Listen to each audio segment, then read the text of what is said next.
La question de la légitimité du pouvoir politique. La légitimité ou l'obéissance libre par Guy Auger, 1979. Dans la cité traditionnelle, le bien commun est réalisé par l'obéissance librement consentie au roi légitime, en ce que lui-même est soumis à un ordre supérieur à toute volonté humaine. Avec la modernité, l'homme proclame son autonomie, son affranchissement de tout ordre dont il n'est pas la source.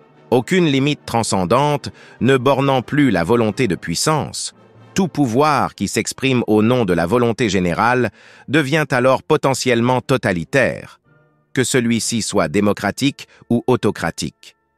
Malheureusement, nombre de ceux qui souhaitent lui résister, oubliant la légitimité, espèrent restaurer la cité traditionnelle avec les armes de la modernité, les uns par les urnes, les autres par le coup d'État du bon dictateur, voire les deux à la fois. En ces temps d'effondrement général des sociétés modernes, il devient urgent de répondre à la question de la légitimité du pouvoir politique pour penser le monde d'après. Grand A, introduction de Vive le Roi. Extrait de l'ouvrage de Guy Auger, Succession de France et règles de nationalité, la légitimité, diffusion, D, U, C, Paris, 1979, page 121 à 127. Titre original de l'extrait, postface, Comte de Paris ou Duc d'Anjou, quelques réflexions sur l'avenir du royalisme français, première partie. Avertissement, les titres ont été ajoutés par la rédaction de VLR pour faciliter la lecture en ligne. Grand 2, qu'est-ce que la légitimité? De la royauté très chrétienne postule la légitimité, elle en fournit vraisemblablement la formule la plus achevée. Qu'est-ce, en effet, que la légitimité? C'est la justification, tant du droit au commandement des gouvernants que du devoir d'obéissance des gouvernés. Un génie invisible de la cité expliquait joliment l'historien italien Guglielmo Ferrero, l'un de ceux qui ont le plus réfléchi sur ce sujet. Exorcisant la peur réciproque du chef et des assujettis, la légitimité permet la convivence et la hiérarchisation du groupe. Grand 3, la légitimité, sa genèse et son accomplissement. 3.1. Un vieux problème. Comment obtenir une obéissance non servile? L'Antiquité avait aspiré à la découverte de cette solution, elle l'avait parfois pressentie, sans jamais l'atteindre de façon pleinement satisfaisante.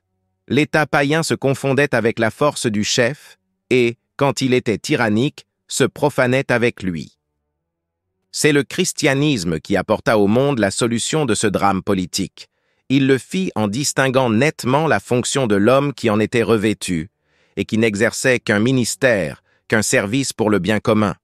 L'obéissance n'allait donc pas à l'individu, mais au bien commun qu'il avait mission de poursuivre, autrement dit, en dernière analyse, à Dieu en qui ce bien s'enracine, d'où procède toute autorité et qui peut obliger en conscience. Cependant, l'apport chrétien à la théorie de la légitimité s'est manifesté selon des théologies et des philosophies variées. Il y a loin de l'augustinisme politique au thomisme et dans un milieu culturel initialement mieux cimenté que le nôtre par la communauté de foi. 3.2. La légitimité augustinienne.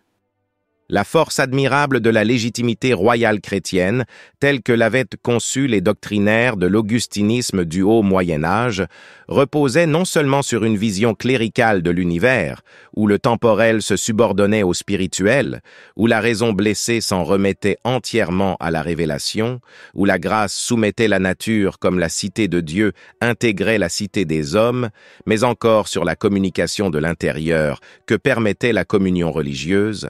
On pouvait de la sorte escompter la loyauté confiante des sujets et le sens de ses responsabilités de la part d'un prince chrétien, comptable sur son salut éternel du destin de ses peuples.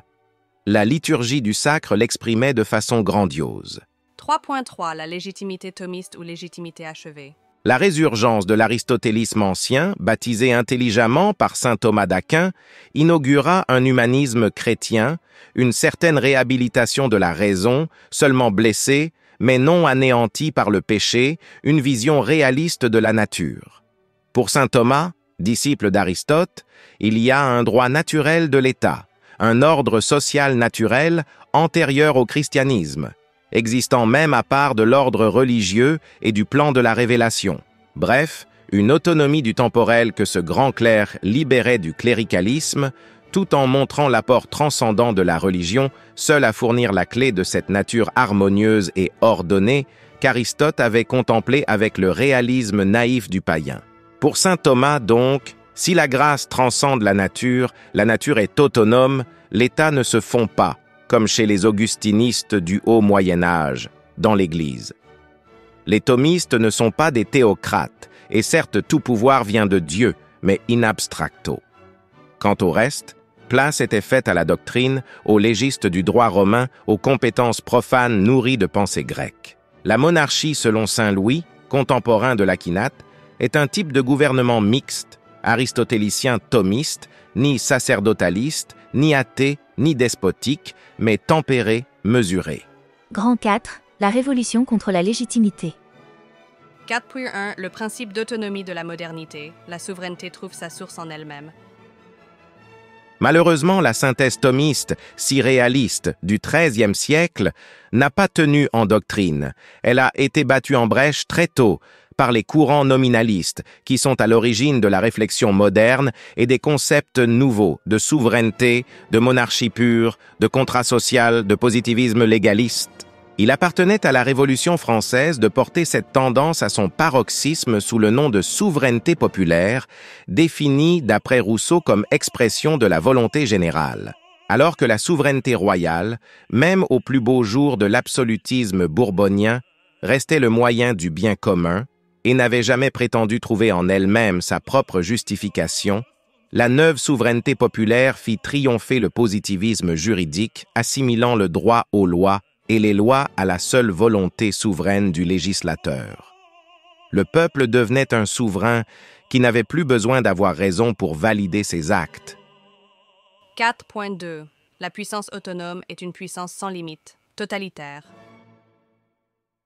Bien sûr, on trouve des libéraux aux origines de la Révolution française, et le libéralisme, né dans les cercles aristocratiques de l'Ancien Régime, a voulu borner les prérogatives de l'exécutif, rogner l'État, mais l'idéologie du contrat social, proprement moderne et nominaliste, issue de Hobbes autant que de Rousseau, ne laissait plus subsister aucun contrepoids à la souveraine puissance du Léviathan législateur. Conférer au peuple la souveraineté de Léviathan ne se ramenait pas, quoi qu'on en ait pu dire, à un simple changement de titulaire de la toute-puissance.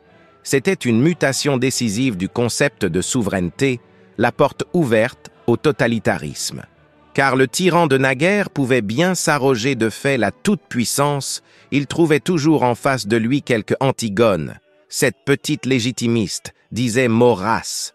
Pour lui rappeler l'existence de principes supérieurs, et le roi absolu, d'ailleurs timidement législateur, savait que le droit naturel reposait sur l'observation d'une nature extérieure et qu'il lui fallait gouverner à grand conseil. Au contraire, le souverain du nouveau régime issu de la Révolution aimait cette prétention formidable d'être, non point canal ou interprète du droit, mais source de tout droit, de toute justice. Selon la percutante formule de Jean Madiran, la loi expression de la volonté générale mettait au pluriel le péché originel. Peu importe qu'ensuite le totalitarisme est varié, s'incarnant tantôt dans une assemblée collective, tantôt dans un chef charismatique plébiscité, ou que la nature des choses et la force des traditions lui aient opposé quelques obstacles, l'exorbitante et subversive prétention révolutionnaire, expression de la démocratie moderne, subsistait avec la virtualité totalitaire. Il suffit de jeter un coup d'œil sur les régimes du monde contemporain, tous démocratiques comme il se doit et sans excessif illogisme, pour apprécier le point d'aboutissement de notre grande révolution, comme l'appelle le comte de Paris. Grand 5. L'idée de légitimité aujourd'hui. 5.1 Un trésor transmis par les milieux royalistes traditionnalistes. Longtemps, l'idée de légitimité était restée confinée dans les milieux royalistes traditionnalistes. On fait généralement compliment à Talleyrand d'en avoir donné la théorie dans l'ambiance du Congrès de Vienne en 1814-1815 afin de mieux défendre, au nom de la solidarité des princes européens, les droits d'une France vaincue militairement et ressuscitée politiquement. On connaît surtout le légitimisme du XIXe siècle, la revendication de la branche aînée contre l'orléanisme usurpateur de 1830, et le parti qui incarna cette cause autour du comte de Chambord. Ainsi contaminée, la notion, décidément située, ne pouvait que faire horreur aux républicains et démocrates. Elle était presque aussi soigneusement évitée par les maurassiens fusionnistes pour d'évidentes raisons, l'étiquette restant revendiquée par les Blancs d'Espagne. 5.2. Le retour du souci de la légitimité. Mais un phénomène curieux s'est produit depuis quelques décennies. On a ressuscité cette belle morte, selon l'expression de Pierre Boutang. Ce fut le cas, d'abord de façon toute théorique, autour de la sociologie allemande de Max Weber et de ceux qui le lisaient, un peu plus tard, et cette fois de façon existentielle, dans le déchirement de la guerre franco-française en 1940-44 et, par prolongement au cours des années suivantes, affaire algérienne, gouvernement du général de Gaulle, succession du général. Aujourd'hui, la notion de légitimité politique a repris droit de cité, on lui consacre des ouvrages philosophico-juridiques, on la désenclave et on la banalise. C'est assurément un progrès à certains égards, car on tient indiscutablement là une des clés de la réflexion politique fondamentale. C'est aussi une source de confusion, parce que le concept, s'étant relativisé, a perdu en consistance et finit par connoter des idées antagonistes.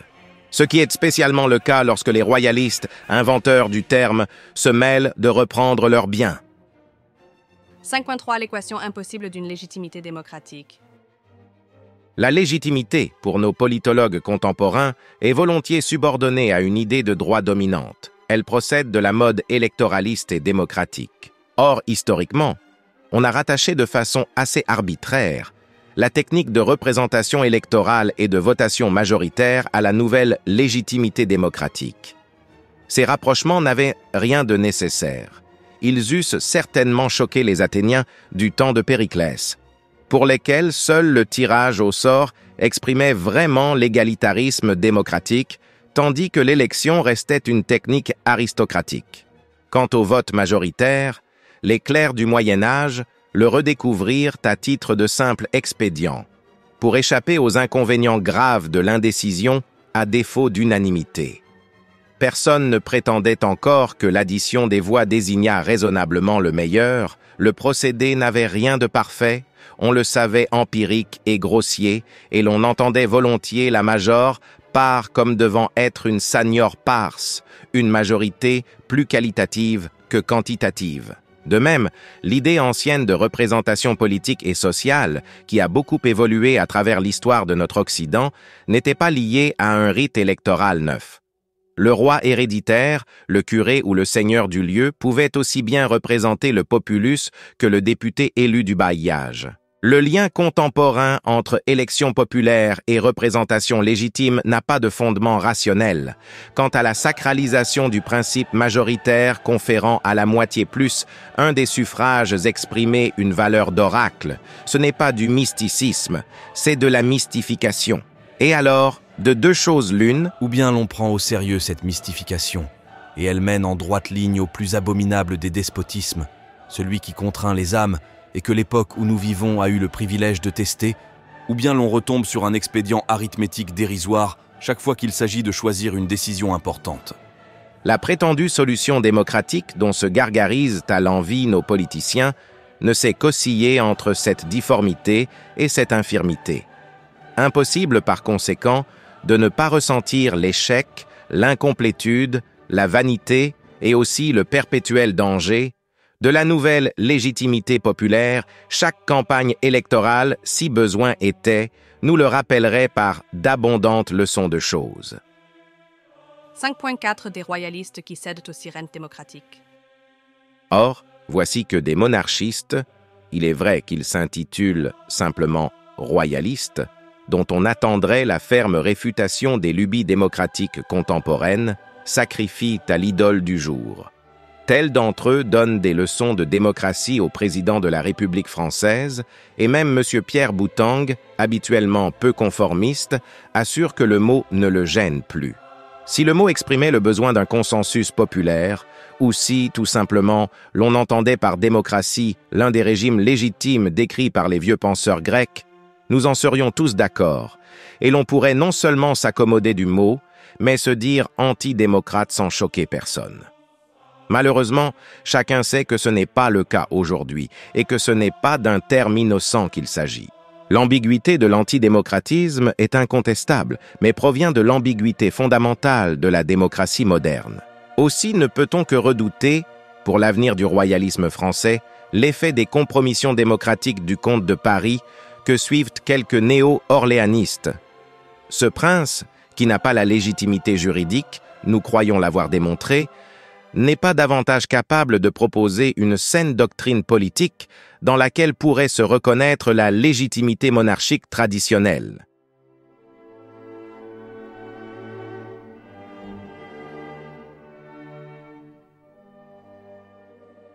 Si vous souhaitez faire une action pour nous soutenir, je vous invite à vous abonner à la chaîne pour ne pas manquer la prochaine sortie.